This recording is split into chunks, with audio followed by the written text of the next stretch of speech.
வணக்கங்க.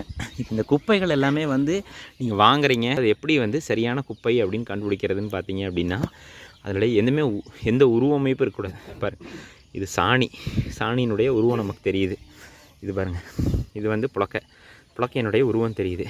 அதுவே இங்கே பாருங்களேன், சுடுது, பயங்கரமாக சுடுது, கையை உள்ளே வைக்க முடியல. இதில் எங்கேயாவது சாணியினுடைய உருவமோ இல்லை புழக்கையினுடைய உருவமோ தெரியுதான்னு பாருங்கள். அப்போ இது வந்து செதஞ்சு இது வந்து தயார் நிலையில் இருக்குது. ஆனால் இது வந்து காட்டுக்குள்ளே போட்டு போகும்போது கொஞ்சம் நாள் கழித்து தான் வந்து இது வந்து இன்னும் கூட கொஞ்சம் சிதைய வேண்டிய வேலை இருக்குது. சிதைஞ்சதுக்கப்புறம் தான் வந்து செடிகளுக்கு வந்து உரமாக மாறும் இருக்கணும். குறைஞ்சபட்சம் 120 நாள். இதே வந்து அதிகபட்சம்னு பார்த்தீங்க அப்படின்னா, அவங்க என்ன மாதிரி கழிவு போடுறீங்க அப்படிங்கிறத பொறுத்து. மரங்கள் ரொம்ப பெரிய குச்சிகளாக இருந்ததுன்னா அதுக்கு தகுந்த மாதிரி நடக்கும்.